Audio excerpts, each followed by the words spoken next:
Welcome to yet another amazing session of the NSSF Financial Literacy Program. It's a pleasure to have each one of you with us today as we discuss self-mastery as a way to financial freedom. Our session today is live on Zoom and all our NSSF social media platforms. My name is Patricia Charlotte Ojambo, and I'll be your host for today. If you have seen the flyers, you should have seen the word Trailblazers on the right-hand corner of the flyer, and you've asked, what's Trailblazers? So I'm here to give you a preamble about it and how it came up as today's cause. Trailblazers is an idea under the NSSF Internal High Innovator Program that was inspired by the impact of COVID-19. When COVID-19 came, we saw the negative impact where we saw loss of income. And that was the reason as to why we came up with the idea of Trailblazers. As Trailblazers, the idea relies on the power of habit, enabling our members, first, to manage psychological distress arising from financial difficulty, and then members are encouraged to continuously save, building long-term resilience, and investing money for the tough times. A survey was conducted to ascertain the assumptions that we had, and we got 90% positive responses to confirm its relevancy and importance in our members' lives. The solution that we are offering under Trailblazers is to create a network of partners, coaches, trainers, and mentors that will reskill our members, connect them to job links,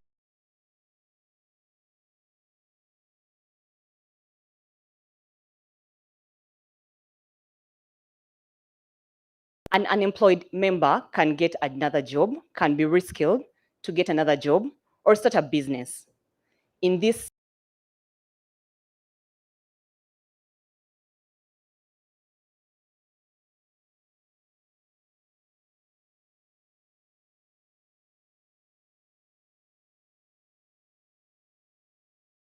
of knowledge in their fields. And he will also share an in-depth introduction of them. Sorry about that.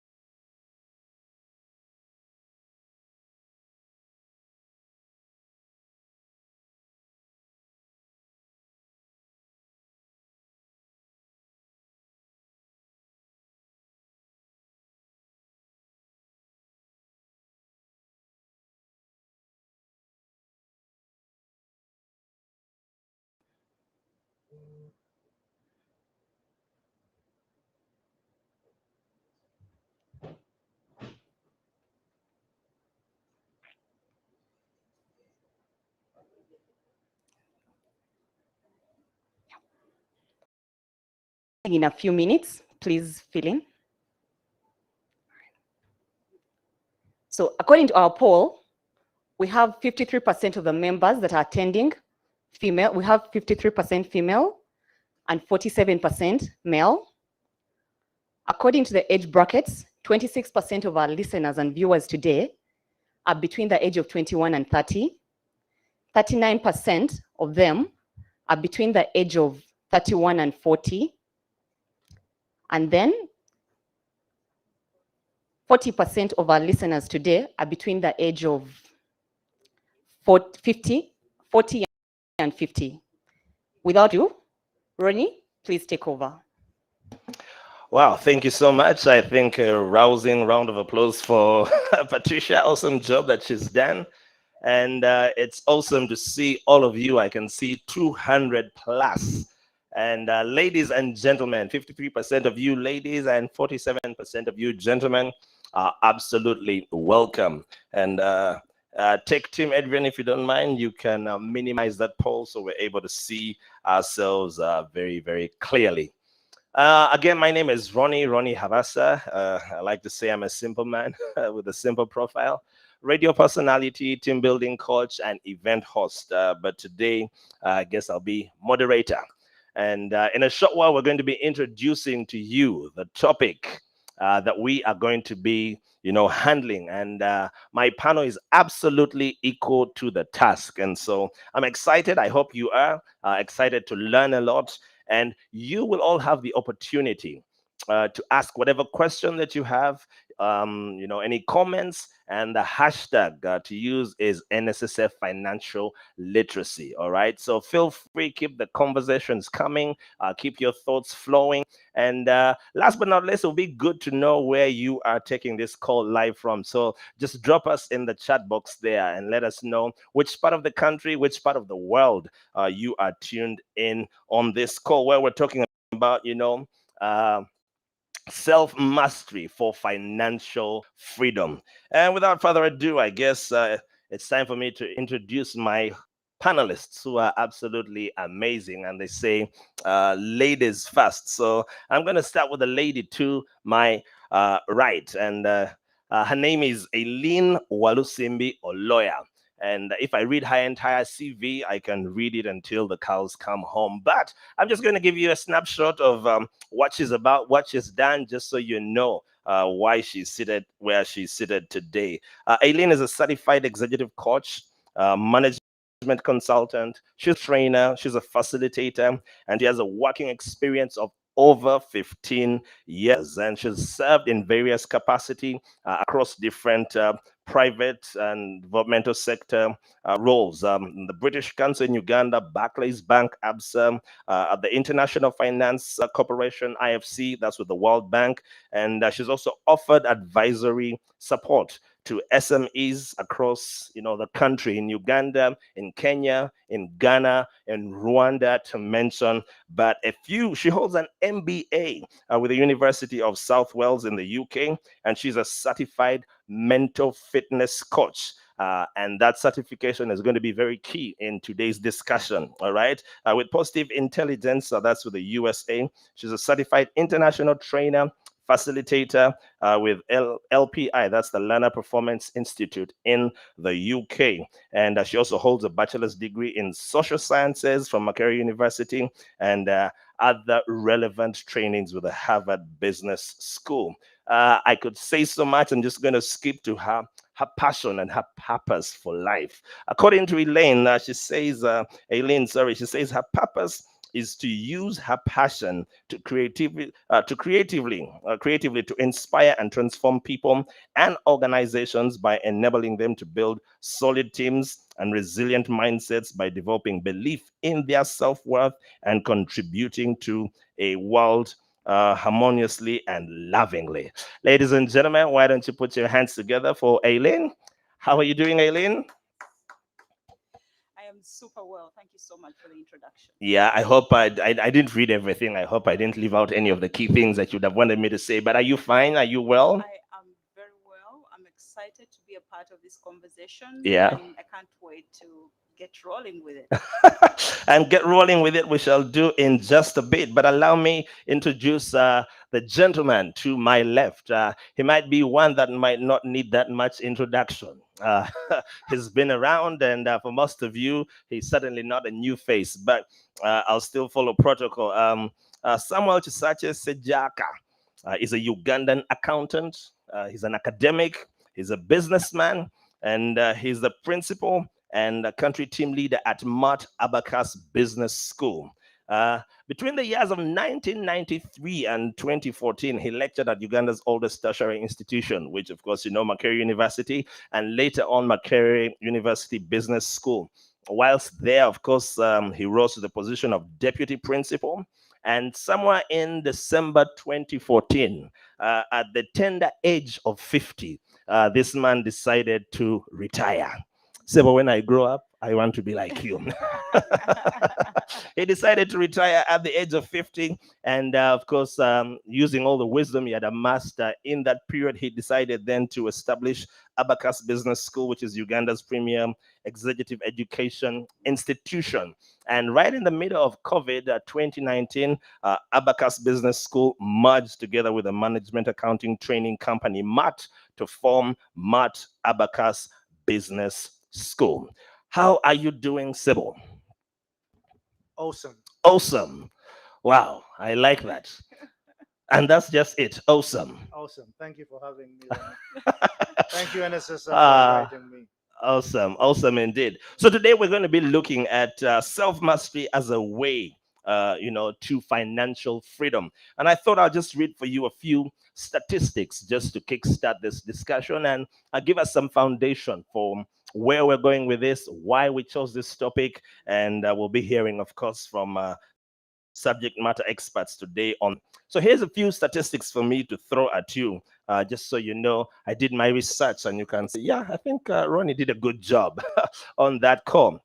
Listen, 60% of working Ugandans will retire having failed to accumulate sufficient savings, to sustain them during their post-work, life. And a vast majority of Ugandans also are unable to cover sudden emergency.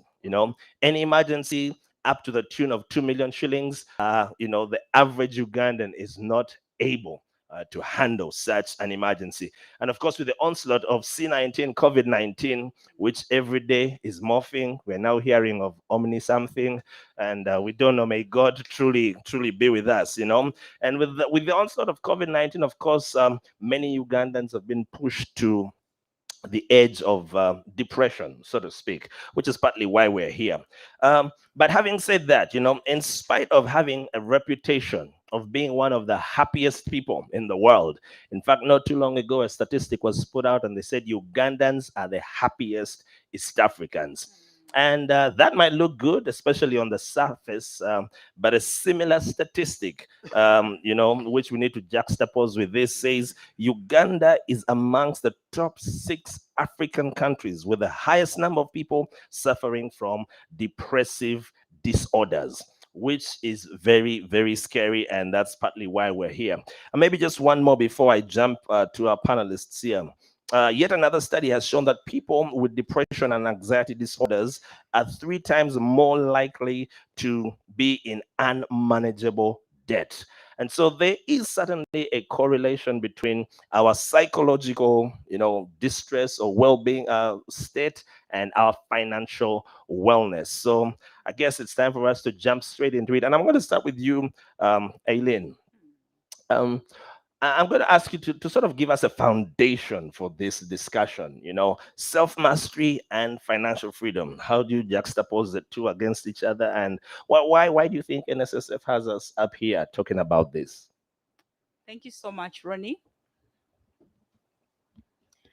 I think that just getting back to the information you just shared, Yeah. the research you just shared, this conversation is timely. And as we engage in it, we're going to do a couple of things. I'll just share with you the context in which the conversation is going to take place. And it's very simple. We're going to explore financial self-mastery. All right. We shall then, take a look at what kind of people or what kind of behaviors do people who are financially free exhibit. And then what kind of behaviors do people who are not financially free exhibit? All right. And why? Yeah. Okay.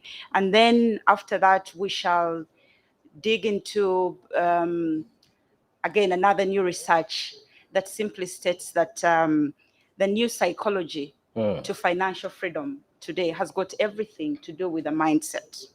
All right. So looking back to why we think NSSF is having or tabling this discussion, and Professor Sejaka will agree with me, over the years, I know that there's been a lot of information shared around financial literacy. And I know it is one of the reasons, this is the whole program that we are, working with. People have got information about how they should budget. Governments are supporting individuals like you and me to learn about ways in which we can live or create sustainable financial lives. Yeah. And, NSSF, again, has created a whole program on financial literacy. I know members listening in have been a part of this program, and you are learning a lot. What we're saying here today is that all of this information is good, and it has, it's supported members to improve on the kind of financial lives that we are creating. But the However, question is, but the question is, what else can we do to support our lives or to create for ourselves sustainable financial situations? yeah. So there's a missing link. From what you're saying, all this information is there. I know that there is a missing link, and this is what this conversation is going to answer. All right. One of the things we want to talk about is the role of our psychological well-being, Yeah. as we push towards financial freedom. And it's a topic that is very close to my heart, as you can imagine. I have experienced it in very many ways. And as we talk about it, I just want to say that it's good to be financially free. Everyone aspires to become financially free. Yeah. But in the process of doing that, I mean, it doesn't just happen out of the blue. We've got to purpose to live financially free lives, okay? Yeah. And part of the process of purposing, it calls for mastering finance, okay, from an individual perspective. So one of the things we're going to look at is financial self-mastery. And what is all of this about? Mastering your financial life is one of the things that can help you create an emotional fortitude. It's one of the things that will help you to start thinking about the kinds of financial decisions that you make on a daily, and get you to a point of asking, in what new ways can I start making financial decisions? Okay, so financial self-mastery helps you to stay focused on your financial goals, and it also helps you to get starting to think about what kind of massive action can you take to become financially free. Okay, so financial freedom, I know in this context, I mean, everyone understands it in their own way. Yeah. Financial freedom means different things to different people. Why? Because we are unique individuals. Habasa, you'll agree with me that if I asked you right now, what kind of figure would set you financially free by the year 2023? My problems are not few. Are you sure? Can you quantify them in terms of... So you'd like me to give you a figure? Yeah. In December 2020, how much would I... Yes, how much money do you think can set you free? Ballpoint figure is just, a little shy of 1 billion shillings. 1 billion shillings? Yes. Professor, what do you think? Professor has laughed and said, these young boys. I guess I'm already free. I like that. Professor is already free. You may find that so meaning he's probably made that 1 billion shillings plus. You may find that he actually has much less than that. Okay. And he's happy. What he has is enough to meet him where he is in terms of his needs and desires. Okay, so we are different. Well, we'll find out in just a bit, but yeah. We are different. If I shared with you my ballpoint, you'll be equally surprised. So financial freedom means that, you get to that point in your life where you are happy to make financial decisions without stress, without stressing too much. Okay, so, and I'll share with you that the next time a pandemic or a recession happens, you won't have to go and miss your monthly paycheck or hang around panicking that the pandemic is here, run to NSSF to withdraw your emergency funds or your savings 20%. to buy food for your family. because from this discussion and the program that the Trailblazers are putting up, we are going to work towards becoming financially free, because it is possible. So looking at financial freedom, we have people who are financially free, people that we know. Yeah. Like, for example, Professor Sejak has said he's probably met that. He's free. already He's there. happy. He's free. He's a happy man. Okay. Yeah, Malayo. And then there are things that he does, I'm sure most of us know about, things that people who are financially free work with, or things that inform the way they lead their lives. And then we have, on the other hand, people who are not financially free. These people also have characteristics. I'd like to kick off with people who are not financially free. So if you're on this call, and you feel that you're not financially free, or you're not sure whether you are free or not, let me just share these simple characteristics, and then you'll tell us where you fall.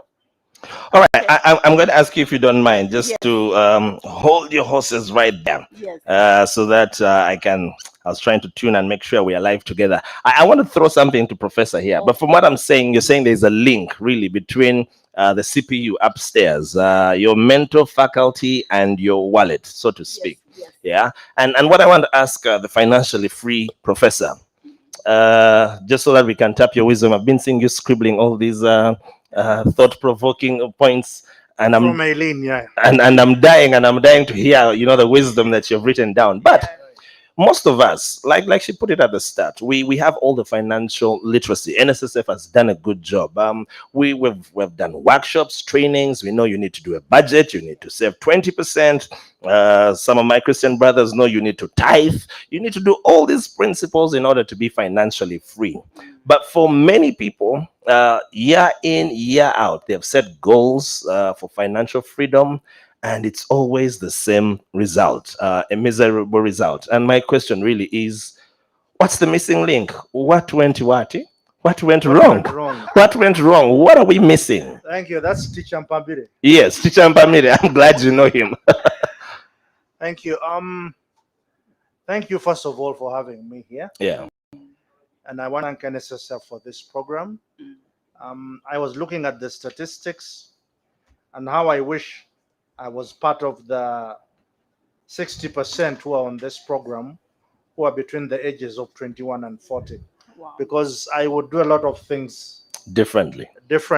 So I really speak to them so that they don't make some of the mistakes that we have made on this journey. And I kind of empathize with what Aileen has been saying. So first of all, I will tell a very little story which I read from about financial freedom. So there was this gentleman, he was called Joseph Heller. He wrote a novel called Catch-22, and everybody knows it. So anyway, one day Joseph Heller was invited by a billionaire friend to visit him on an island. So they went to this island, and as he was conversing with another guest, the guest said to him, "Look at this guy, isn't he fantabulously rich?" And Joseph Heller said, "I am better off than him." So the guy turned to Joseph Heller and said, "Why?" So Joseph Heller said, "I have enough." So having financial freedom is understanding what is enough. So that's the first point I want to share with you, people who are listening to us. The second one, again, based on what Aileen has said, is it's really not, financial freedom is really not about money for its own sake. But financial freedom is for you to determine at what point do you determine how you use your time. And that's, for me, what defines financial freedom. There are very many rich people out there, but they wake up with in the middle of the night like askaris to go and work. That doesn't mean they are free. They are slaves to They're their slaves jobs. to their... And I'm not saying that there's anything wrong with work, but financial freedom, or being financially free, is arriving at that point when you determine how you're going to use your day. So it doesn't mean you don't work, but it determines what you do And I think they say the best job is when you're doing the thing that you That you're enjoy passionate about. that Yeah. you're passionate about.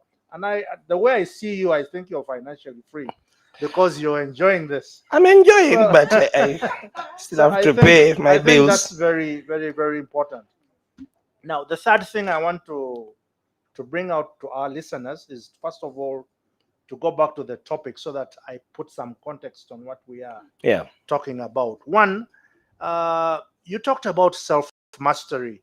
I want to say to our listeners and our savers, what does self mastery mean?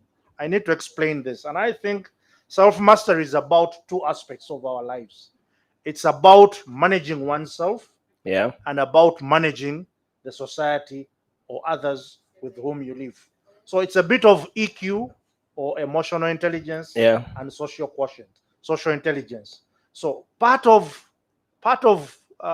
self mastery is knowing yourself and managing yourself in a way that you are successful. Now, I have already talked about financial freedom. So if you're talking about self mastery, you have to have a long term view of working from between the ages of 21, when we really expect somebody to go into Employment and service. employment, and up to about 50, 55, when you will be able to access your savings. So between that period, what is the level of self mastery you are able to To create, develop and to create. develop and create Yeah. about yourself? So if you can do that, if you can understand how to manage yourself, and I will talk about maybe a few things that you need to do in terms of knowing yourself and managing yourself, then you can say that at 55, I am able to say, I have had enough. Let me go, let others continue running the race. I've done all I know I to have do. done all that I can do. Yeah. And that's how it is. I mean, uh, we, the older ones, must realize that we've come to the end of the race and we must hand over the baton to the younger ones. So if you arrive at that age and you're still like the Holding civil on. servants who are trying to change their ages, then there's a big problem. Then there's a big problem. Yeah. So I am saying all of this with a bit of hindsight, that it didn't just fall into my lap and I understood it. I've made quite a number of mistakes. Yeah. And that's why I'm saying I'm happy to be here to share with the young ones so that they don't make as many mistakes as I made. They prepare better. And at the end of the day, they're able to sit by the beach and soak in the sun. And have enough and just And be have and satisfied. have enough and Content. just be satisfied. Awesome. Thank you so much, Professor. And indeed, in a short while, we'll get back to Professor to share part of his life story and some of the challenges with self-mastery and that, have brought him up to where he is. But just before we did that, again, welcome if you have just tuned in. We're talking about self-mastery for financial freedom. And just before that, Aileen was just about to, break down, and so that you can have a little checklist to know, are you financially free or not? And I think you're just going to take us through a little list just to check and see where we lie. Over to you. Thank you, Professor, for that submission. Yeah, so are we ready? So are we financially free or are we not? These are some of the characteristics. People who are not financially free, they lack self-discipline. People who are not financially free lack self-control in terms of their thoughts, in terms of their emotions, in terms of their behaviors. They're not able to control self. Okay. People who are not financially free do not have willpower. Okay? They struggle to make decisions. They lack confidence to take bold steps into the kind of lives that they want to create for themselves. Yeah. People who are not financially free have got inability to delay gratification. I'll give you an example. You are on a job, you earn a certain amount X, and before the month ends, before you receive that paycheck, you've already used up all the money. You're spending left, right, and center. Okay? So you are not, if it's that shoe, you want to buy it because you've seen it on Facebook being advertised, or on Instagram. If it is going to a dance club, or if it is buying a new car, you're out there, you're spending. It's okay to spend, but we need to manage that. Okay? People who are not financially free spend everything they earn. They don't save, they don't care, they don't have this thing of save for a rainy day. They don't, it doesn't really apply. And they've got no clear life goals. Okay? So they keep, they are immersed in the routine way of doing things. Yeah, they are not so focused. Okay, so investing, saving, or budgeting, doing budgeting for, for their homes, for example, or at work, comes as a secondary factor. On the other hand, people who are financially free have got life aspirations. Okay. I'm going to see if Professor is checking based on your list. Because, Professor, you said you're financially free. So everything she mentions, I need you to say yay or nay. They have life aspirations. Yes. They do. They are more self-aware. Correct. Yes, they are more self-aware. They have a wide income base. They don't depend on single salaries. Okay? They're always out there looking for ways to multiply or to 10x their income bases. Yeah. People who are financially free are usually not employed. I read that somewhere. They're usually not employed. They employ other people. They own businesses. They do things that give them financial freedom. They've mastered their cash flows. They have budgets. They know how to spend, when not to spend. They're committed to saving. And they don't only save for the sake. Even outside NSSF, you'll find that they save elsewhere in investment circles, clubs in and circles. Clubs. Yes, because they have a purpose. They have a why. People who are financially free live below their means and they're self-motivated. Okay? So why am I sharing with you these characteristics? First of all, to help you do a self-check. But beyond that, for me to say that, look, these two individuals that I've just described have got one commonality. They are human beings.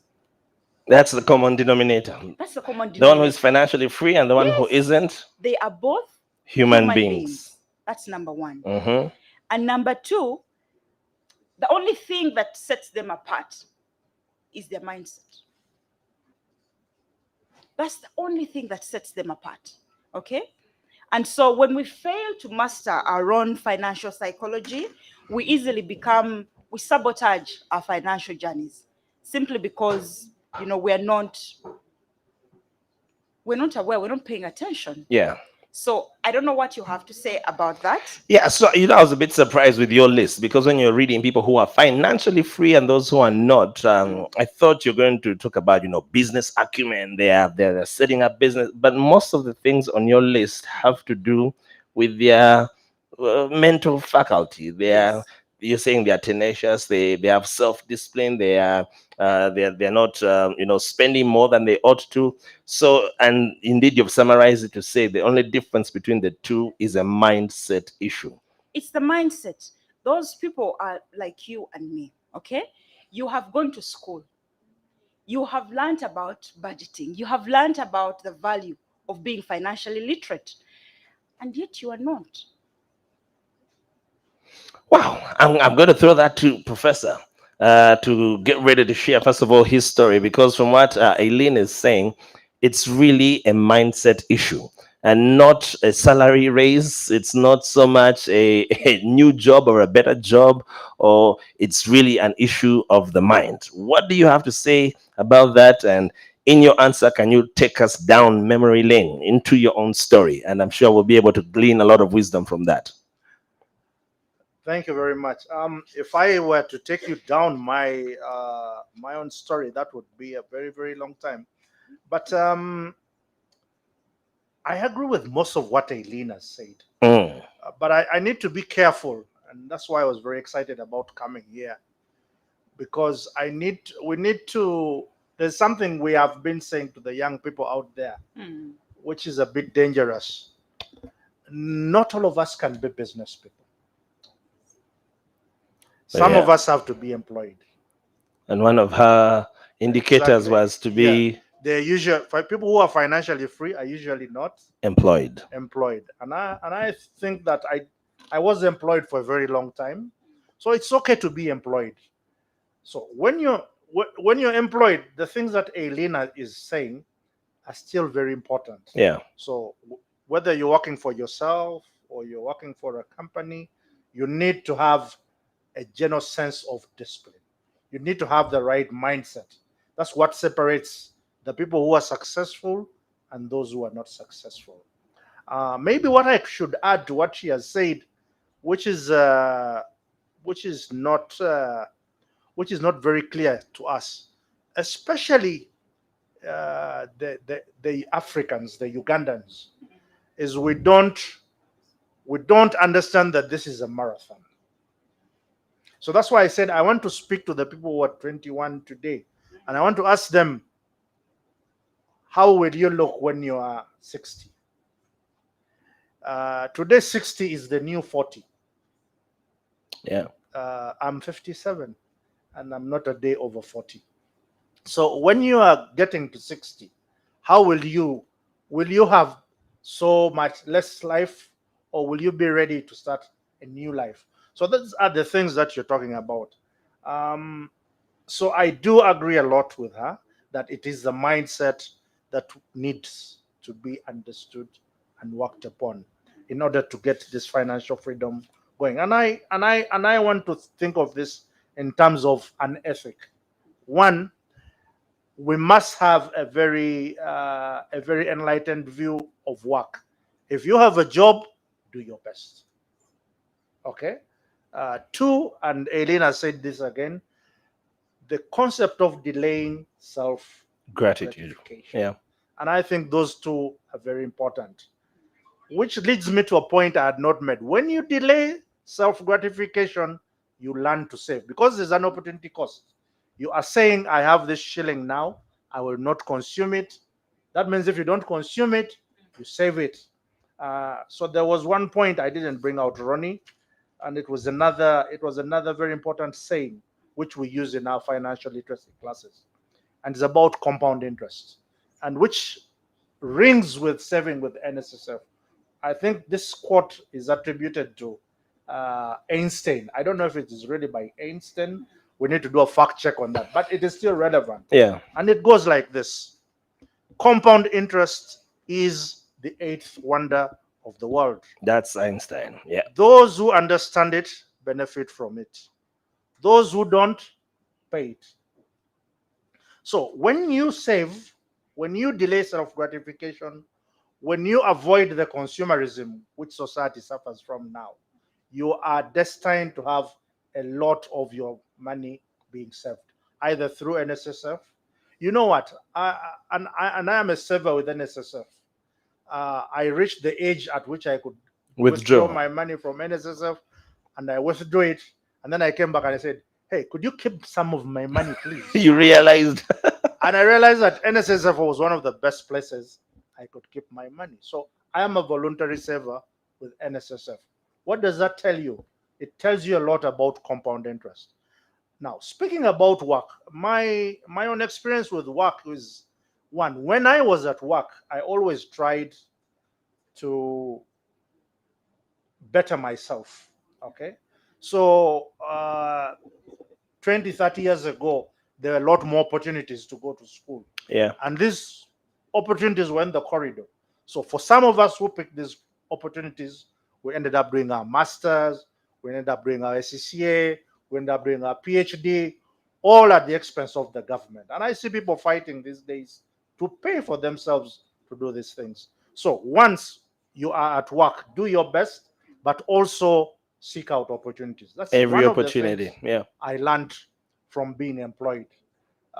Two, I always felt that I needed to do it to have a long-term view of where all of this would end. So in doing my best, I was always trying to make sure that I was also learning a skill for myself. So that's how I ended up becoming an accountant, so that I could work for myself. But that is the good story. What is the bad story? The bad story is, for a long time before NSSF really became what it has become today, uh, NSSF was a pariah organization, and saving, its performance, the scandals, and so forth, discouraged people from saving. So today, it is one of the best places where you can save. So in those early days, I also did not save enough.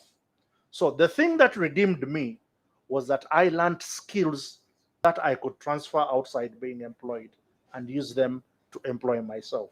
So I was saved by the fact that I learned how to be an accountant, I learned how to be an entrepreneur.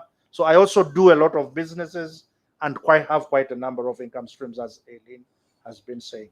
But above all, I learned to accept who I am, to live with what I am, and to accept the mistakes I have made along the way, and to learn from the mistakes. And one of the biggest mistakes I did make was not to save enough when I was young.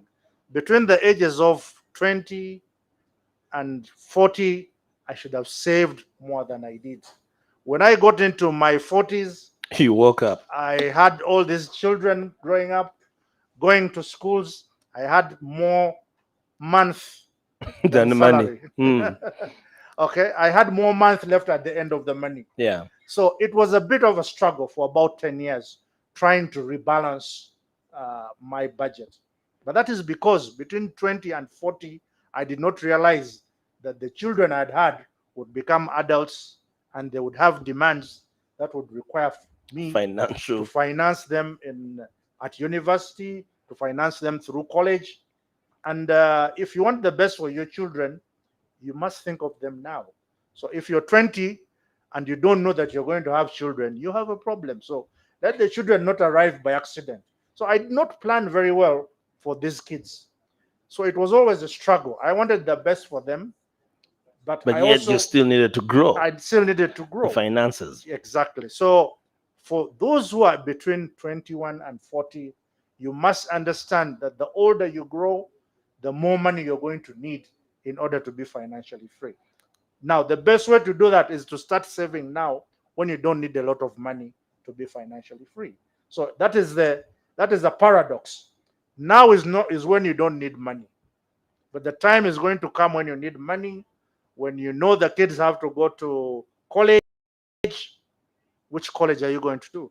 Uh, for for the parents of today, the dilemma is schools are closed. So where are children going to school?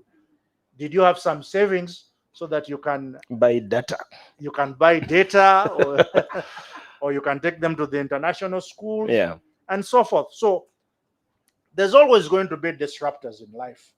So what have you kept for a rainy day? And I struggled with that. I didn't keep a lot for a rainy day. I thank God there were not very many rainy days. But when the rainy days did arrive, I was not ready. Now I'm smarter. I try to spend less than I earn. I try to understand that I can't have everything in life. And I also You're understand content enough. I need to understand what is enough. And I think having enough starts with being healthy. It starts with saying I can live with little, and it starts with saying I can share whatever little I have with others. So once you are in that mode of understanding what is enough, you end up being happier than those who have a lot.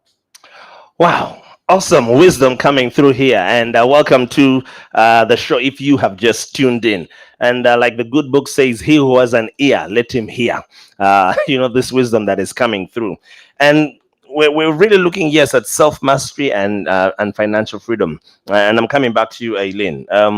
So you've explained self-mastery is really about self-awareness, And my question for you is, what are some of the limiting beliefs that people have had on them themselves that manifesting as a lack of financial freedom? Because if you're saying it starts from the head, like in promo video I said, I quoted Joyce Meyer, where the mind goes, the man will follow. Are there some limiting beliefs that we've put on ourselves that sort of cap our ability to be financially free? Ronnie, that's a very powerful question. And I just would like to relate it with what Professor has just shared. Yeah. He's just given us a powerful story, a life story. And he weaved it through the characteristics that I have just shared with you. You can see that because he's had this aspiration of even creating a family, he has taken certain action. Are we together? Yeah. Now, a person who does not have aspirations cannot think like the way Professor thought then. Just live one day at a time. Yeah, one day at a time. Just go with the wind. Let's be happy and let's marry. Okay? So you can see that forward looking is informed by the kind of mindset that he had on then and that he still has up till today, because he's even come back to save. After doing first cycle, he's in for cycle 2. He withdrew the money and said, let me take it back. Yeah. Let me take this money back. Yeah. Now, when coming back to your question, what are some of the limiting beliefs that kind of block us? Yeah, or that we need to unlearn. And I'll also throw the same to you, Professor. Yes, that we need to undo. From what is just shared, I'm just already thinking about having intrinsic value. Okay. As individuals, do we know that we are worthwhile human beings and that we are meant to do so much more than we know? So the way we view that ourselves, we are capable of doing so much for ourselves and for our communities. Yeah. For example, okay, some of us have lost that story. We see ourselves using very, very tiny lenses. You have a very low self-esteem. Yes, those lenses are keeping us in a corner of low self-esteem, of having no confidence. I'll share with you a very quick example. The organizations, of course, I won't mention names, that I have supported to grow leadership, to grow their leadership teams. Yeah. Their biggest struggle is we have opportunities for people to grow, but they're not applying. People are not stepping up. People are not stepping up to the plate.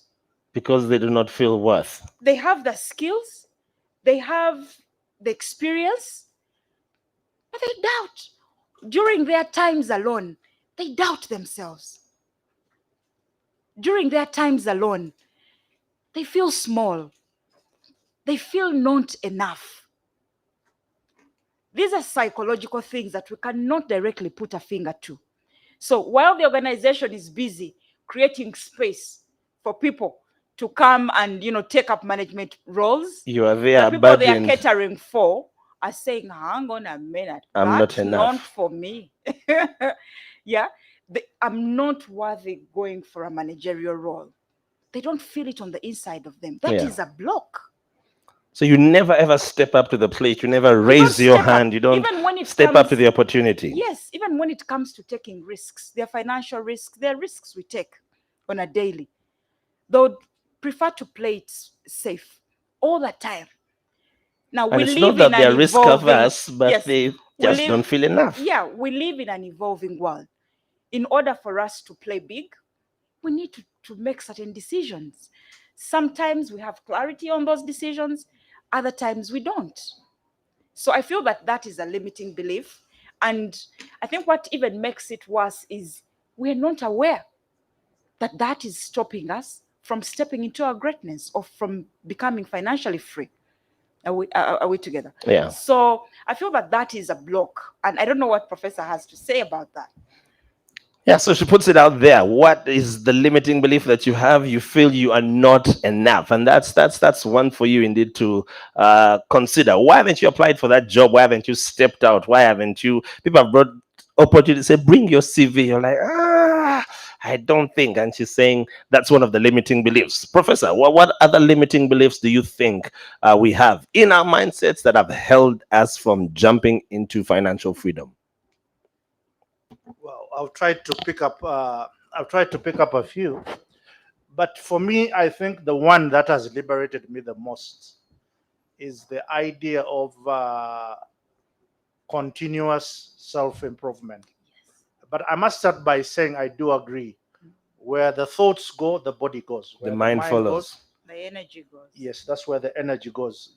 So, I mean, growing through adolescence and all those youthful years, there are lots of trials and tribulations. So I don't want us to sit here and paint this as a rosy journey. Yeah. The Japanese say, fall 7, rise 8. So this is a journey of blood and guts. Falling But- down and rising Yes, up. but I'll give you 3 things that will give you financial freedom. One, you must have continuous self-improvement. Despite all the bad habits you may have, despite all the vices you may suffer, and a lot of peer pressure is really going to exist in your life. So for me, I really think that you need to continuously improve yourself. Whatever you do, you must be on a journey to continuously improve yourself. So when the time comes to step up to the plate, Yeah. you dust off your papers and say, I'm ready. this is the man or this is the woman. So that is the first thing I want to say. 2, and I think this is something I didn't know then. So I don't want to claim 2020 vision, but the game of financial freedom is a long game. Okay? Like you said, it's a marathon. It's a marathon. And it's very important to understand it's a long game. You don't win by sprinting. Okay? You don't win by having the most shiny car today. Kagwirawo. No way. Sente mu That ngalo. is a wrong. Quick instant coffee, instant cash. Exactly. That's the wrong mentality. It's a long game, and the winners are the people who have a long-term view of this game. You have staying power. It's staying power, but it's taken me so long to get there to understand that delay self-gratification. You're playing a long game. Yes, you can buy that new Mercedes Benz. Yes, you can have that new mansion, but you don't need them. So you need to differentiate your needs And your and wants. your wants. Okay? And that's for you to decide what are your wants and what are your needs. But don't keep up with the Joneses. It is a long game. The third thing, which I really want to share with our listeners here and viewers, is as you're investing, it's very important to have a balanced portfolio. It's very important to understand money a bit better. A lot of people have been told, and I've made these mistakes myself, by the way. Yeah. People have told me go into tree farming. People have told me go into fish farming. Rabbits. People have told me build the housing units. Uh-huh. People told me go into rabbits. People have even told me to look for red mercury, and I've gone through all these things. And I'm saying, oh gosh, That's a new one. how stupid could I have been? But the point here is I didn't understand all these things until I read a book called The Richest Man In Babylon. Babylon. It's a lovely book, and I'm recommending it to all of you. Yeah. And I think the most hilarious part of this book for me was the thing about asking for financial advice from a bricklayer. From a bricklayer. Threw me off. So these days, when people are asking, You're buying questions, gold jewelry I from ask, am I not the bricklayer? So I could be a bricklayer giving you the wrong advice. red mercury. Okay, so yeah, exactly. So who is advising you, and have they done what they are telling you to do? Yeah. So understand what the guy is saying in The Richest Man in Babylon. But lots of principles there, but I'll leave that there. Another book that I want to recommend is The Psychology of Money.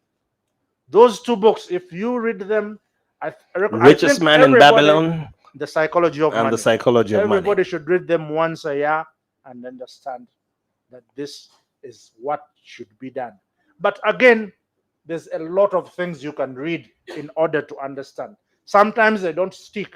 So that's when you go to the issue of the seven habits of Highly effective people. That is who? Covey. Covey. And I'm saying there's one which is so important. Always sharpen the sword. So I think that if you do those kinds of things, if you behave in a certain way, money will follow you. Okay, Wow. money will eventually follow you, but it doesn't follow you overnight. It compounds. It's a long game, like you it put grows it. slowly, and before you know it, there's a lot of it. But it is a long span. So if you're 20 today and you want to become very rich, think of how you're going to be when you're 50.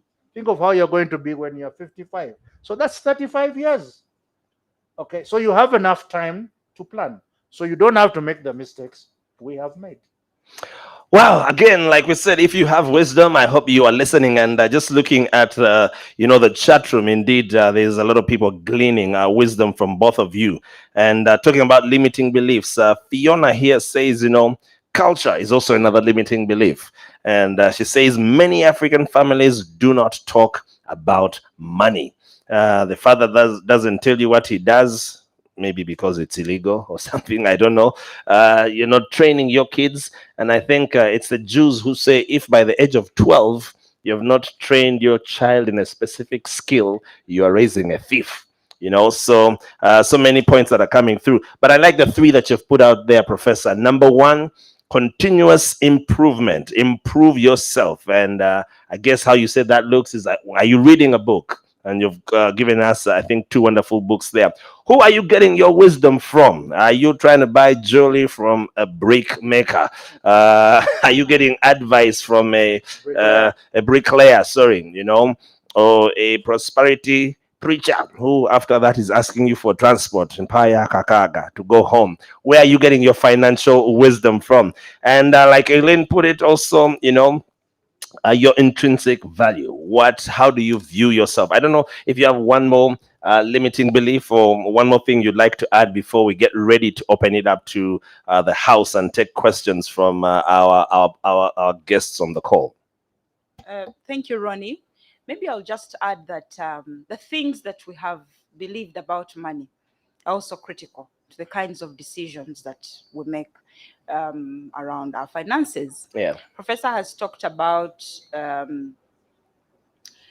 he has said something around having those long range goals. It's a marathon, yeah. It's a long game. Yes. But and I don't know where he grew up from. He had the opportunity to rub shoulders with people who had actually lived with visions, with aspirations, and worked them and achieved from them. Okay. We live, we come from different communities, yeah, and these communities have rubbed onto us things that are, or beliefs that are impeding the way we think about financial freedom. Yeah. So if you have grown up within a space where people do not maybe value work, or people live in poverty, chances are that your beliefs around money will kind of be, you'll have a certain perception or a picture about being financially free.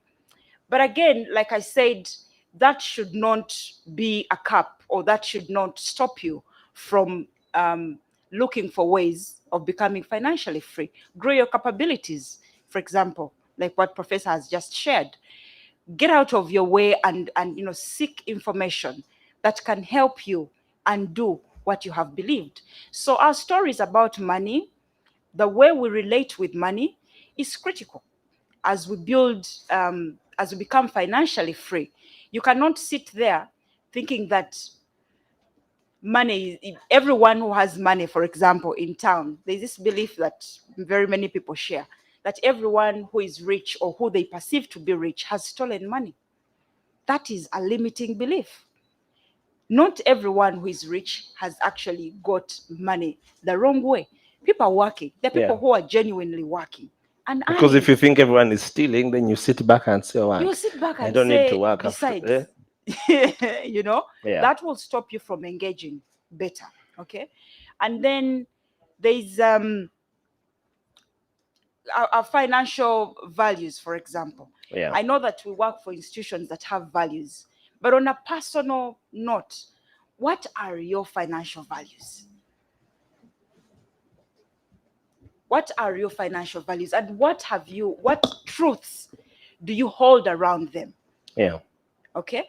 If you get clarity around your financial values, you will pursue financial freedom using those values as a vehicle. But some of us have not paid attention to that. And I'll share with you a story. So at there's some no point. compass guiding you. There is or- no guidance Yeah. whatsoever. Yeah. So there are so many limiting beliefs. My call to everyone on this who has joined in this conversation is, let's get time off to reflect. What have we actually believed about money? Is it serving us, or is it not serving us? The things that we have carried, are we slaves to money? Or money can actually help us to create the kinds of lifestyles that That we we so desire. desire Hmm. to have? What have you believed about money? Please answer that question. Sit down in the mirror and ask yourself, Aileen, what have you believed about money? And ask yourself, is this true? Is it not true? Is it serving me? Is it not serving me? If you find that the belief you have is not serving you, undo it, pack it, throw it out, and replace it with a belief that will take you To the 2 next steps level. ahead. Yeah. Yes. All right, thank you so much. And in a short while, we're going to now open this up to the house, all right? And get ready to take some of your questions. But, you know, what we've been doing is exposing some of the challenges that we may have, limiting beliefs and so on and so forth. And I'm glad with this program here with NSSF, and special shouts out to the Trailblazers. What the Trailblazers are doing is we have had a problem statement, you know, and they want to remedy that situation. So what they're going to do is, on this link, there is a little link which would like you to apply for, and there you can register for the Trailblazers program, and it's really about psychological wellness, you know, in preparation for financial well-being. So the link is going to be shared on your screen. Register today and be a part of, you know, those who are going to say enough is enough. I've heard from the professor, I've heard from Aileen, and I'd like to be able to change my circumstances. But I'm not going to open it up to the house. And so many of you have been asking questions. And thankfully, the team behind the scenes is helping me sort some of those and send them through. So I'm just going to read them and throw them at you both to just give some wisdom. We have about 45 minutes to bring this to a close. So we'll do the best that we can. Julie Setenda says, owning a business, and I'm giving this one to you, Professor, owning a business usually comes at a cost. In my desire to own a business, I have fallen into financial troubles. I don't know if she tried red mercury or or whatever, and you've done quite a few of those. You know, I've fallen into financial troubles, spending to build and etc. Hence being trapped in debt. All right. I'm not a spendthrift. All right. She delays gratification, and she sounds like a disciplined person, or, you know, into personal luxuries, but she finds herself heavily indebted because maybe these businesses have failed to take off. So what advice do you give me to get out of debt, Professor? Thank you very much. I think that was what was the name? Judith. Yes. Yes, Judith. That's a very good question. First of all, what I did say to your question was that we need, you see, a lot of these motivational talks about how I did it. Now, the people listening begin to think that you must also do it The same way. the same way I did it, which is really the wrong message we're giving to the young people. So maybe business is not for you. So I don't want to say that it is for you or it is not for you. Or maybe you went into the wrong business which you are not suited for. But if you want to get out of debt, one, stop digging. Okay, you're digging a hole, so please stop digging. And again, Number one. number one. Two, that means stop that business. It's a bad business. Stop digging means don't continue doing that business. Count your losses and know when to walk away. Two, again, I got this from the richest man in Babylon. Pay your debts. And I'm saying to you, go and talk to the people whom you owe money, restructure those debts, Work out a admit plan. your failures, Yeah. work out a plan, go find yourself a job. But that is not to say you cannot be a business person. For me, what worked for me is I have done so many businesses and I've lost a lot of money. I then discovered there was a trend where I lost money and where I made money. Okay.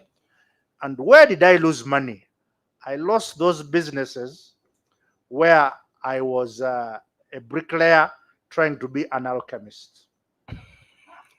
Does that make sense? You're a square peg in a circular hole. I was a square peg in a circular hole. For instance, when people told me to go and rear rabbits, I went to rear rabbits. Zero experience. Zero experience. When people told me to grow trees, I ran to grow trees. I am not a forester. I shouldn't have been growing trees. It's the red mercury I want to hear about. The red mercury. when we were young and would just come out of school, we used to see people driving these very beautiful cars. And nobody will tell you how they made money. Actually, nobody tells you how they make money up to now. They say I began my rice factory with a grain of rice. With a grain of rice. That's what they tell you. And I've been listening to this, pardon my French, bullshit talks. The way to make money is through blood and guts. Shilling by shilling. The way to make money is by doing what you know. That thing in which you are an expert. If you are a bricklayer, become the best Bricklayer. Okay? If you are a hairdresser, become the best hairdresser. Okay? If you are a dancer, become the best dancer. And the results are out there. Okay? So do not try to do what you don't understand. Two, do not try to keep a job and also run a business where you don't have control. Because the moment you go away, the people with whom you leave your money will become financially free. Will become financially free. Thank you, Ronnie. So these are some of the things that I would say to Judith. It's not easy to make money. That's why I want to emphasize every day that when you compound good habits, when you do the same thing nicely for a very long time, you are going to become successful. Okay? So if you look at the greatest people in the world, there is one thing about them. They have worked to become the best in what they are. Whether it is in sports, whether it is in making microchips, whether it is in technology. Yeah. I mean, I have read the Bill Gates story. Bill Gates used to work for 18 hours a day for 20 years. That's what he did. He worked very hard. So when you find Bill Gates and you say he's rich, it is not an accident. It is exactly, if you read about him in Outliers, that's what you will find. You can read about the sportsmen today who are the biggest sports icons. Yeah. You can talk about Tiger Woods in golf. And there's a book called The Big Miss. You know, I read a lot. Yeah. When Self-improvement. I'm a professor, so I'm supposed to read a lot.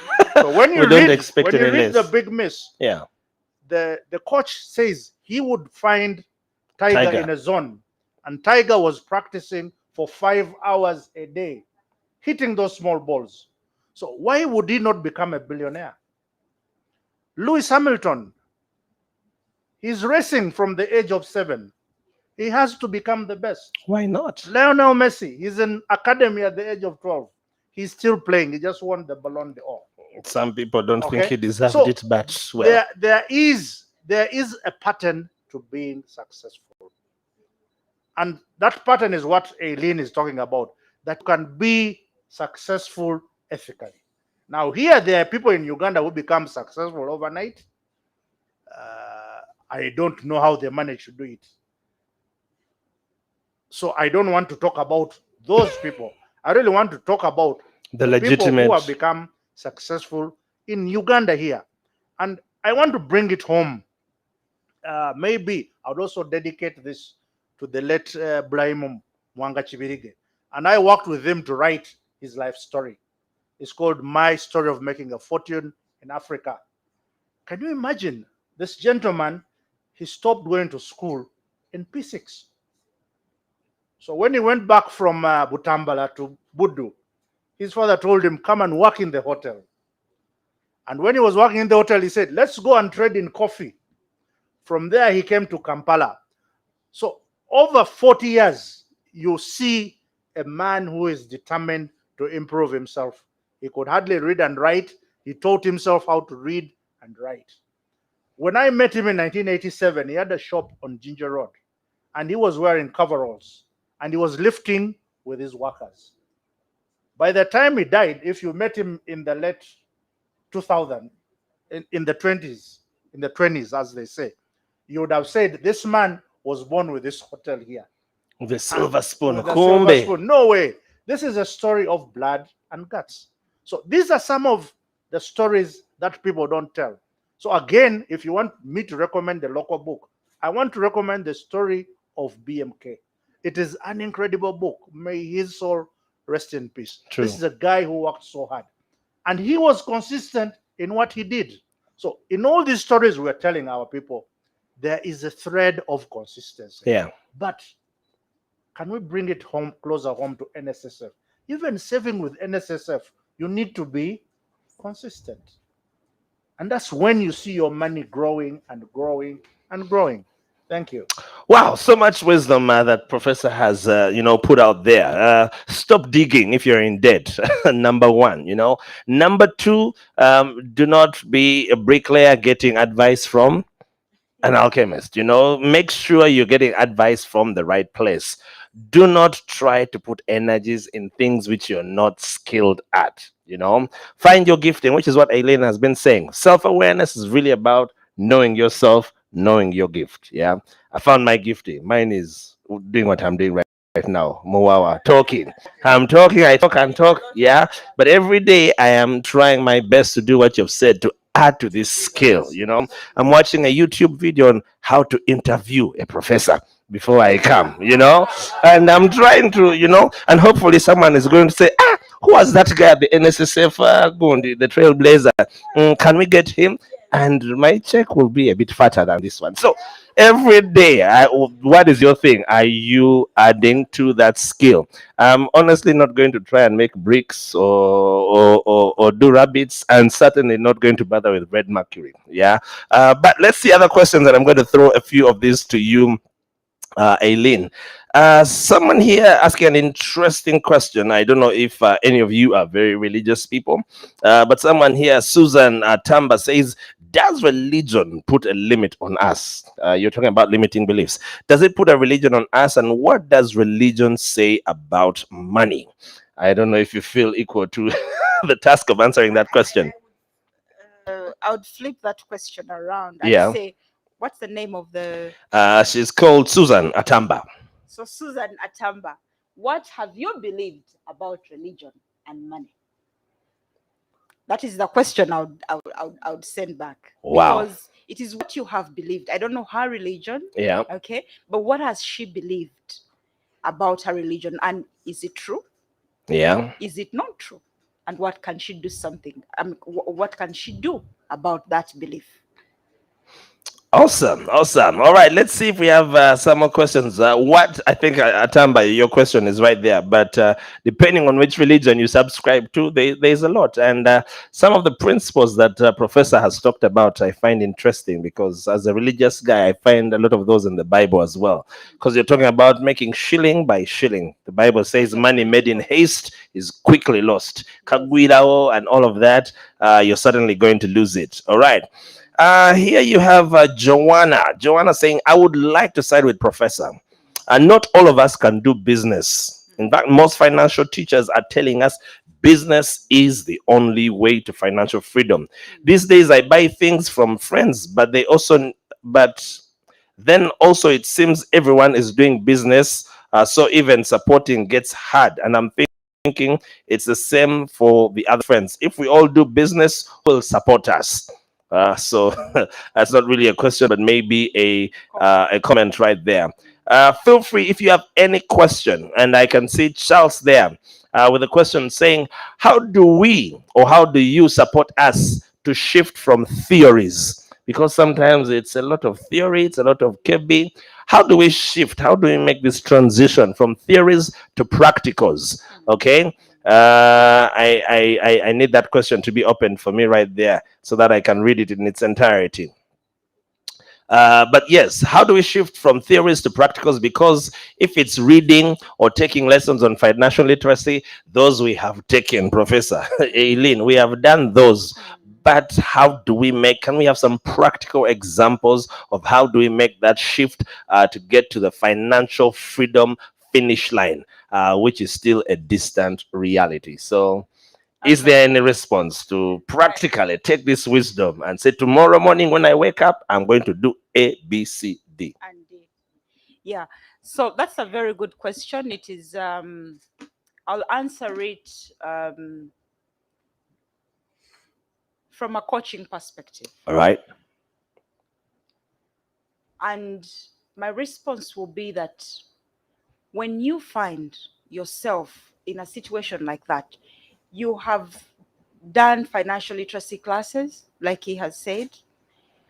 He has done everything, I think, to become financially free, but they're not making the steps that they probably feel they should have made. Kindly put up your hand and seek for help. All right. Seek for help. I like that you are aware that you are not progressing. Now, coaches help you bridge the gap between where you are and where you want to go. Yeah. And I know that mentors also do the same, only that, we look up to them to, share their stories with us. And then we pick a couple of things, okay, that have worked and then apply to our situations. Put up your hand and seek for help. Okay. There are coaches out there that can support you to understand the kinds of patterns that you are facing, that you probably are not paying attention to. Yeah. Okay. Do not die with your problem in the corner of your house. No. Put up your hand and seek for help. When you engage with a coach helps you, asks you questions that will help you reveal your struggles, or bring clarity to the challenges that you're facing. On your own, sometimes it's difficult to do that. So I'll say, put up your hand and seek for help. Find yourself a coach, find yourself a mentor, or I don't know what Professor would advise. Yeah, but I like that you can see where you are. Yeah. You are clearly not moving. Life is a marathon. Before you know it, will be 1 year in, another year in, and you will not be moving. So you can't do it alone. Raise up your hand, seek for help. That's practical, and you'll not get advice of one coach fits all. In fact, Aileen is a financial coach. A practical thing you can do is tomorrow morning reach out to us, get her number, let her study your situation together with you, and maybe tailor make something to remedy your situation. Professor, I have another question for you, unless you wanted to weigh in on that one.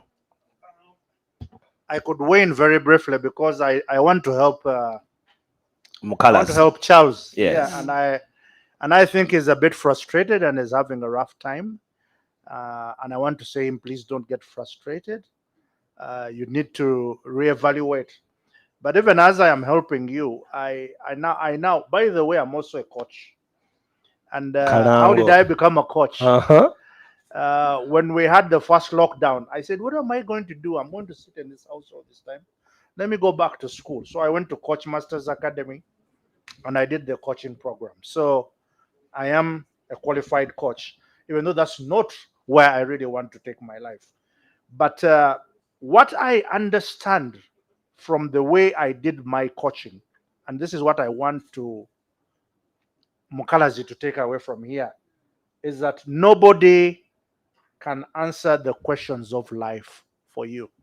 Wow. So what we coaches do is to hear your story and try and look at the gaps in that story, Yeah. and then throw back those questions to you. To you, Mukalazi, You, to decide. Mukalazi. So you must answer the question of why you are failing to move from the theory to the practical. So if you can find a coach, you could sit with them, and then they would hear your conversation, your story, and look at the gaps in those stories and help you to move from the theory to the practice. But at the end of the day, the story has to be answered by you, Mr. Mukalazi. I know it's a bit frustrating, but you need to put up your hand and find a coach, as a leader said, so that they can help you find the answers for yourself. Awesome. And you already have two of those coaches here on this call. I'm sure you can reach out one way or another.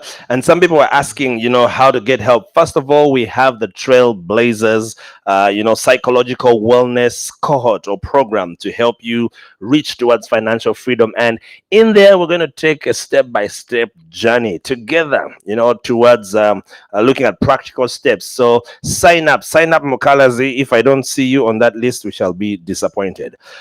But Professor, this one is for you. I don't know if this one, it's not too late. I guess it's never too late.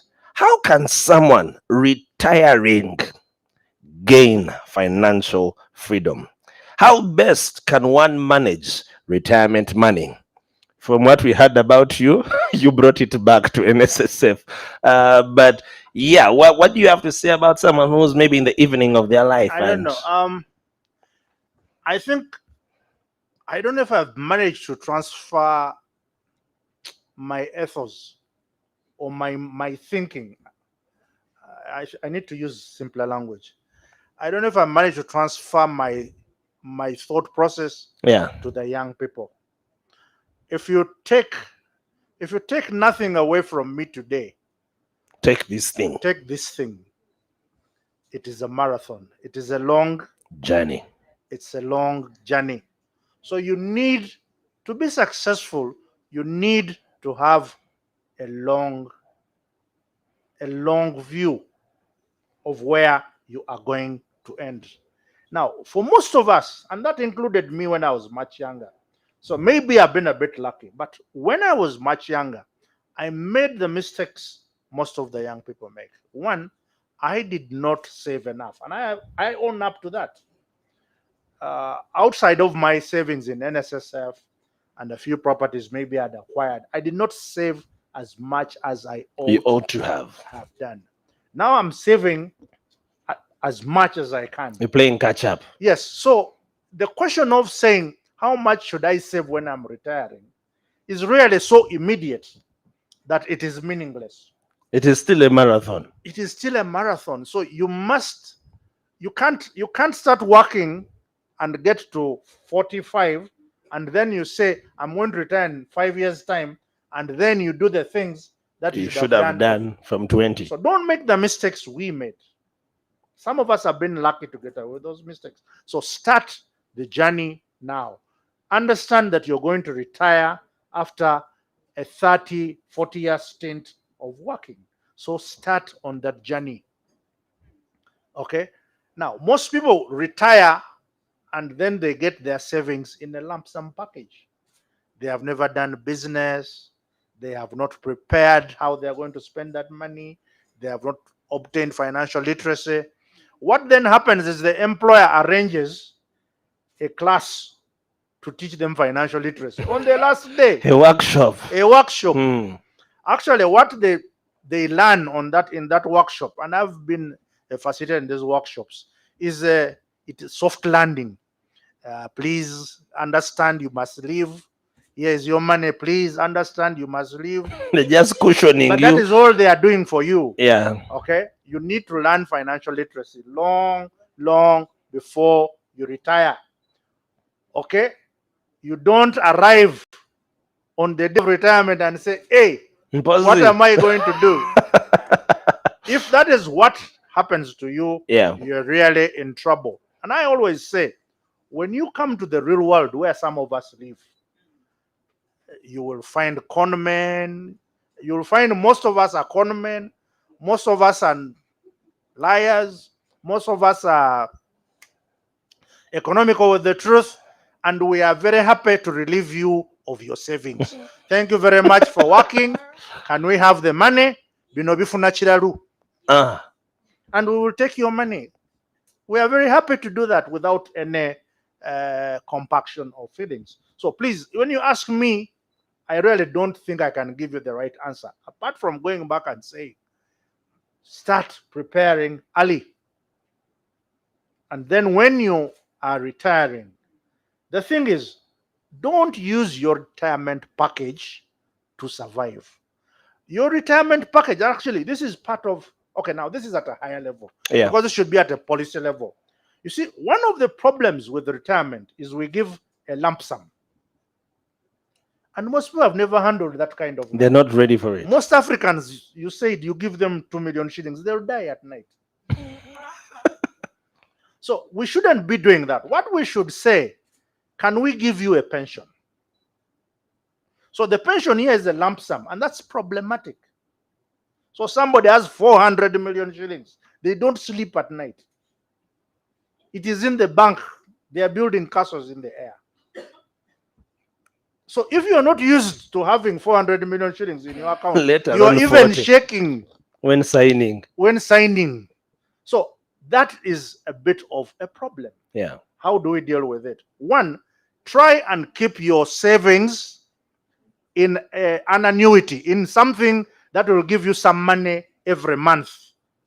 Okay, so that you have some income every month, which is passive. Yeah. And we haven't talked about passive versus active income. By the way, when you retire, you can find something to do and you get active income. But your retirement should go into some passive fund. Either you buy bonds or you buy shares or something like that. So manage that money separately. Don't now take it to business, because when you come down there, we shall eat you up. And we are waiting. And we are waiting for you.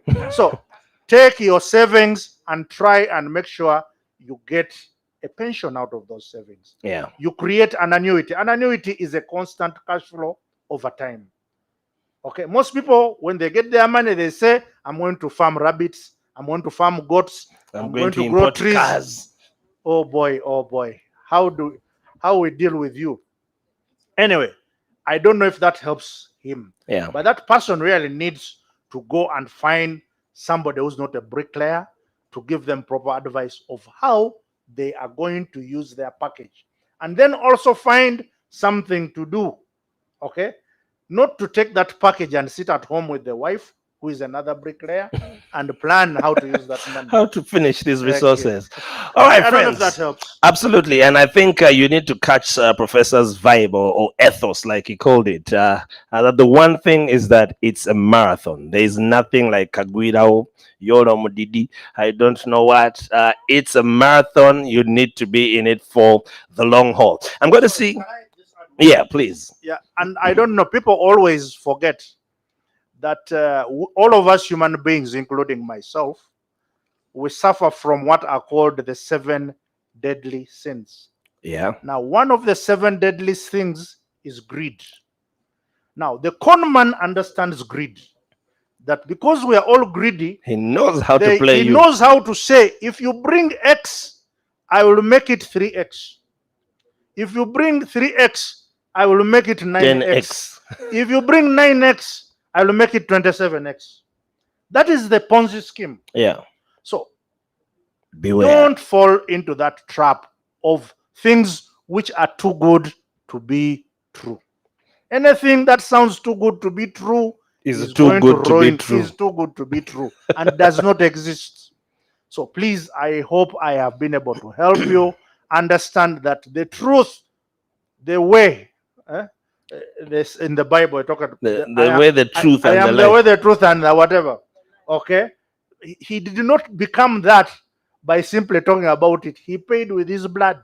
So when somebody says, you, actually, for me, I would ask, what is not in the Bible about money?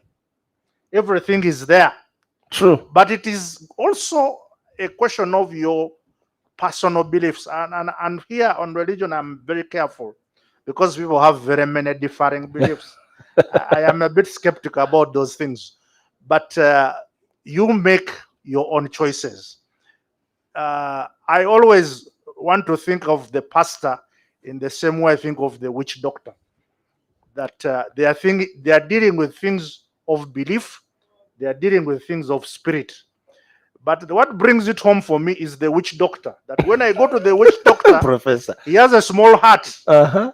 and he says, remove your shoes and bow down and enter. Then you are wondering why the witch doctor is in this small hut. Maybe the pastor who is in a big church is okay. But the witch doctor is in that small hut. Then you say, but if this guy is in this small hut, how can he make me rich? How can he deliver me really? So that is up to you to make those decisions. Make that decision. But there are people who believe in witch doctors. There are people who believe in pastors. It's your cookie to grind. And speaking of the Bible, indeed, it does talk a whole lot more about money than it talks about prayer or any of these other things. As we bring this to a wrap, and in a short while, I'm going to be inviting Patricia to come back just to wrap it up. I want to throw one last one to you. As a lady and a family person, a young anonymous somebody here is struggling, says, as a young and an employed adult, how do I balance between personal expenses, personal savings, and then extended family needs? Says, I seem to be stagnating, because you've just made a little, then mama is sick, auntie needs what? This is family. What do you do? What is the best use? Well, then they slide in a different question, but maybe just talk about that family balance versus the young man or woman is trying to progress, but the needs of the African extended family are just weighing or stagnating them down. Thank you so much. There's this saying, cut your cloth. Cut your coat according to your cloth. I think that is what he needs to. Is it a he or a she? They're anonymous, so we They're can't say. anonymous, Yes. yeah. So cut your coat according to your cloth.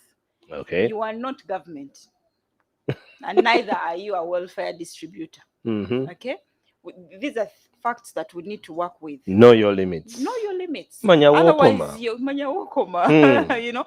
Otherwise you're going to stress out completely. Yeah. Yeah. So if the impression you have created is to please everyone by touching your pocket, whether you're related by blood or not, it's going to cost you something. Everything comes at a cost. The behavior will be good. You'll be known to be this person that gives, that is very generous. Yeah. But you will suffer. So go back and look at your finances and be realistic with yourself. It is okay. It is okay. Wow. I'm going to give each of you 2 minutes, really, just to give your parting shots. But Professor, in your parting shots, could you expound? Because many people, this question or comment seems to be recurring. The issue of enough.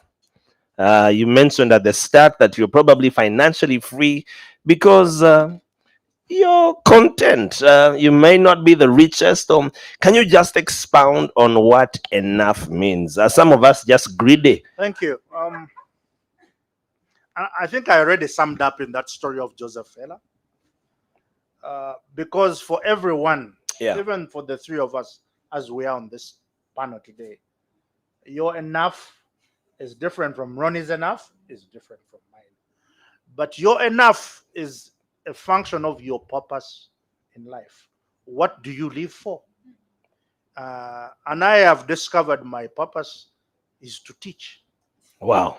Simple. I am a certified public accountant who found myself teaching. I have taught so many people. They have been so grateful. It has made my life different. And those people have always come back and given me a favor. And for me, that is my enough. Okay. The other part of my sense of purpose is the financial freedom I'm talking about. That for me, financial freedom is not having a lot of money. And I don't have a lot of money anyway. I simply have enough to live with. Okay, but that enough is defined in the context of the capacity to say, today I am staying in my house, I am not going in the rat race. I'm going to eat So, my yes, matoke. I'm going to I'm eat not my going out matoke to. or whatever, it's posh or whatever, Hmm. or my insenene. That one you need to really be Okay, enough. okay. The point is, everybody has their enough. Yeah. And for me, whether I am walking or I am cycling or I have a small car, my enough is a sense of happiness that I have with what I have achieved. So you define your enough. I can't define it for you. Yeah. Okay. And I don't want to make this go round and become political and whatever. Some people don't find enough. 40 years later, they don't find enough. Okay. So you wonder, what is it? But we are travelers in this world and we will live. So you find your enough. And for me, my enough is defined in my sense of purpose and the fact that I can use my time Yeah. the way I want to use my time. That is what you should also do. So nobody said you need to be rich. Who brought you Who on told earth you? to become rich? Okay, so you define what rich means. And this is one of the messages our young people are not getting. Yeah. That if you have a life's purpose, how good are you in achieving that life's purpose? When I was in school, very far back in the 1970s, I went to a school called King's College, Budo, and there was a gentleman, E.M. Kemalira. He came to give a sermon, and that sermon stuck with me. He talked about a man called Booker T. Washington, who was a slave. And these young people, they have Google, they can read about him. So Booker T. Washington was sweeping in the church. And when Booker T. Washington swept, nobody could sweep Better than better him. than Booker T. Washington. Wow. So for all of you young people out there, define what your enough is. Okay? Define what being rich means. It's not owning things that glitter. It is not owning mansions, because all of us seem to be in that rat race. Actually, to have enough is to get out of the rat race. Now, most people don't understand the rat race. The best way I can define the rat race is, for example, you wake up every morning and all the cars are facing in the same direction, driving into town. Now, the few cars driving out of town are probably the guys not in the rat race. But otherwise, all the rats Lined up facing one direction. facing one Professor, direction. you get the movie. Okay, so okay, there we go, Mazima. In the evening, all the cars are lined up, All the rats. driving towards Nansan. That is the rat race. Now, for you to get out of the rat race Yeah. is to say, I am not in that queue. So it is not to say I have a nice car. You may have a nice car, But it is also it headed is to. also headed towards town. It's a nice rat. It is a nice rat, but it is still a rat. Oh dear. So I hope this message has come across. I usually deliver my message forcefully, Yeah. but it is what it is. It is what it is. I like that, Professor Bongako. Wow, Professor's swag levels are certainly up there, and maybe it's because he has enough.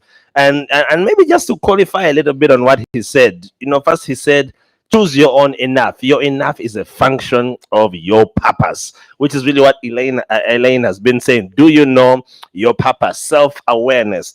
And enough, I guess, doesn't mean settling for less. Enough is like contentment. Happy with where I am on the way to where I'm going. All right. So that's certainly awesome.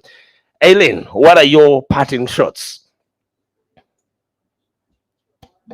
Thank you so much, Ronnie. I just want to say this, that from my experience supporting individuals to walk their life journeys, supporting organizations to re-strategize and, achieve the objectives for which they were set up, I have come to realize that people who thrive take massive action. Organizations that thrive take massive actions. on their tasks or on their objectives, okay? Okay. Bringing it home to the individual. Where we are at now is we are not looking for more information. There is already enough information. We have enough. Take action. Take action on your dreams. Take action on your goals. Purpose, to learn about who you are and why you are here. And when you are in doubt, seek support. Yeah? Seek support. So don't walk this life journey alone. There's no way you'll get to the financial freedom door by yourself. Yeah. We all need each other. Yeah. Okay, that's why we all have. We all different... need somebody to yes, lean on. we all need somebody to, to take us, to show us the way. Yeah. Let's engage those people. Okay, let's ask ourselves questions, but then let's also be real and true to ourselves. What are our gaps? What more do we need to, what do we need to polish on? Or how do we need to sharpen the saw in order to get us to where we want to go? So maybe to add on, mental fitness or mental wellness is not something to play with. We need to pay attention to our health, our mental health, our physical health. There is no way we're going to cross the edge, or when we get there, we shall not enjoy. What is it we need for all of these years? So I just like you to say that everything, if you want to forget about the discussion we had today, action starts with you. Action starts with you. And so I want to challenge you to pick yourself up and do what a man should do. Come on now. Or a woman for that.